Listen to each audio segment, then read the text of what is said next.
Update आपको दे रहे हैं। इंसदाद दहशत गर्दी पर मौसर हिकमत अमली अपनाई जा रही है। फिलहाल हिंदुस्तान के दहशत गर्दों ने रियासत के सामने हथियार डाल दिए। BRA के कमांडर वडेरा नूर अली चाकरानी और उसके 74 साथियों ने सुई में रियासत के सामने सरेंडर किया। वडेरे नूर अली चाकरानी का फिलहाल हिंदुस्तान के खिलाफ चाकरानी अमन फोर्स कायम करने का भी ऐलान, जबकि वडेरा नूर अली चाकरानी और उसके साथियों का हथियार डालना बलूचिस्तान में सरगर्म दीगर दहशतगर्द तंजीमों के लिए एक बहुत बड़ा धचका साबित होगा। इंसदाद दहशत गर्दी के लिए एक और अहम कदम सामने आया है और फिलहाल हिंदुस्तान के दहशत गर्दों ने रियासत के सामने हथियार डाल दिए। BRA के कमांडर वडेरा नूर अली चाकरानी और उसके 74 साथियों ने सुई में रियासत के सामने सरेंडर किया है। वडेरा नूर अली चाकरानी का फितना अल हिंदुस्तान के खिलाफ चाकरानी अमन फोर्स कायम करने का ऐलान भी किया।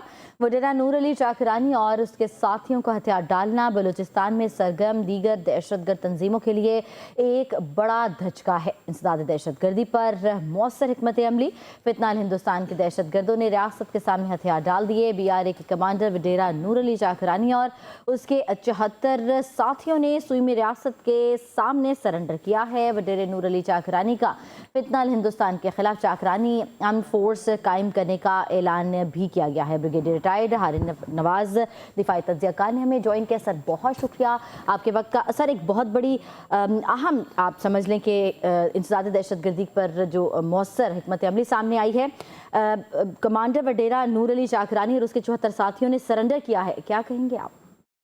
देखें, ये BRA कमांडर जो नूर वडेरा है, ये सुई में ख़ास तौर पे ये पहले पाकिस्तान के खिलाफ सिक्योरिटी फोर्स से लड़ा था। हथियार डालना एक बहुत ही खुशाइन बात है और वो भी इनके लिए ख़ास तौर पे BLF हिटलर ये हिंदुस्तान के लिए और क्योंकि ये वहाँ पर ज़्यादा दरअसल मूवमेंट में हिस्सा ले रहे थे।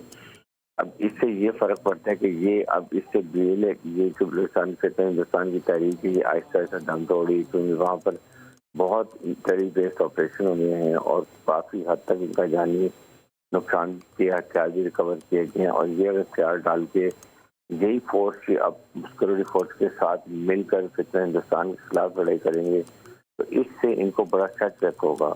और मुझे यकीन है कि अभी आहिस्ता आहिस्ता और लोग भी मेन स्ट्रीम में आना शुरू करेंगे और पता है जब रियासत एक माँ होती है वो इनको माफ भी कर देती है और उसके बाद ये मेन स्ट्रीम में जाने के बाद एक नॉर्मल जिंदगी गुजारेंगे, जिससे इनकरेज होकर बाकी लोग भी ऐसा साथ डाल देंगे। अच्छा सर, आपको क्या लगता है कि दीगर दहशतगर्द तंजीमों पे इसका क्या असरात होंगे? सरेंडर किया है ऑब्वियसली और बड़ी टीम थी, 74 लोग थे साथ। आहिस्ता आहिस्ता आप ये देख रहे हैं कि आगे आने वाले वक्तों में जो और भी जो इस तरह के गिरोह हैं वो सरेंडर करेंगे? बिल्कुल, खास तौर पर जब ये अब भी सरेंडर करते हैं तो फिर रियासत इनको माफ़ कर देती है, हथियार डाल देते हैं, बल्कि हथियार डालती हैं और फिर यही हथियार अब इनका पूरा कबीला जो है ये सिक्योरिटी फोर्स के साथ मिल के हिंदुस्तान का मुकाबला करेगा, जो कि बहुत खुशहाल बात है, अच्छी बात है। और जब वो देखेंगे बाकी दहशतगर्द के लिए कितनी नॉर्मल जिंदगी गुजारे, रियासत का ख्याल कर रही है, इनको जो इनकी गलतियों से माफ़ कर दिए, इनको खुले आम इनको एक्सेप्ट कर लिए, तो इससे इनकरेज होकर अब बाकी तमीम के लोग भी आहिस्ता आहिस्ता सिक्योरिटी फोर्सेस के साथ आएंगे और मेन स्ट्रीम में आके हथियार डालेंगे। तो ये बड़ी पॉजिटिव बात है। आई थिंक इसको जितना हम करें करें, इनको बल्कि हमें इकनॉमिक पैकेज देना चाहिए ताकि ये आराम से ज़िंदगी गुजारें और ये बाकी सबक हो कि जो भी हथियार डालेगा उस वजह से इस तरह का ख्याल रखेंगे। ब्रिगेडियर साहब, अगर इसी तरह से दीगर सेपरेटिस्ट ग्रुप्स भी मान जाएंगे और कौमी धारे में आ जाएंगे तो टेररिज्म को काउंटर करने में कितनी हेल्प मिलेगी हुकूमत को और बिलखसूस रियासत को?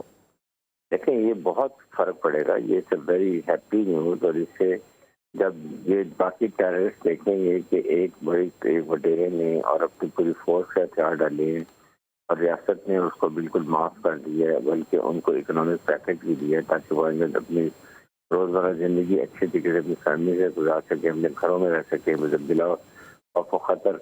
तो इससे बड़ा फ़र्क पड़ता है। और जैसे इससे आहिस्ता आहिस्ता ये बाकी हिंदुस्तान BLA है, DNA है, फिर लगी ब्रिगेड है, ये इसके लोग भी ऐसा आएंगे और बलूचिस्तान में नॉर्मल जिंदगी गुजारेंगे तो मेरे ख्याल बलूचिस्तान के इकोनॉमिक हालात भी बेहतर होंगे, लॉ एंड ऑर्डर भी ठीक होगा और ये लोग भी अपने मेन से आके अपनी नॉर्मल जिंदगी अपनी फैमिली से गुजारेंगे। अच्छा, ये पता तो नहीं है कि सिंबॉलिक स्टेप है ये डेवलपमेंट जो बलूचिस्तान में है उसकी इंसर्जेंसी को वीकन करेगी डेफिनेटली? बिल्कुल बहुत फर्क पड़ेगा सुई के एरिए में, बल्कि ओवरऑल बलूचिस्तान में। बाकी भी जो ट्रबल सब एरिया, खास मैंगल का एरिया है, मरीज का एरिया, वहाँ भी अब ये जब लोग देखेंगे कि ये पहले इनके पीछे फौज और सिक्योरिटी फोर्सेज इनको मारने के लिए लगी रहती थी, अब जो ही इन्होंने हथियार डाल दिए हैं, पाकिस्तान के आइन और कानून को मान लिया है और ये मेन धारे में आ गए हैं, तो इससे अब फिर जब इनको इकोनॉमिक पैकेज मिलेगा, इनका ख्याल किया जाएगा, ये अपने घरों में आराम से पुरसकून रहेंगे कोई बिला खौफ वगैरह, तो उससे वो बड़े लोगों को फर्क पड़ेगा। दूसरे जो है ग्रुप वो भी आवाज़ में, और ये सबसे अच्छी बात है कि पूरे ग्रुप अगर ज्वाइन करें, इससे इनके मोराल को और फर्क पड़ेगा और ये पाकिस्तानी सिक्योरिटी फोर्सेज के साथ मिल के इनका मुकाबला भी करेंगे। और सेकंड ये कि ये अपनी ज़िंदगी नॉर्मल गुजारेंगे।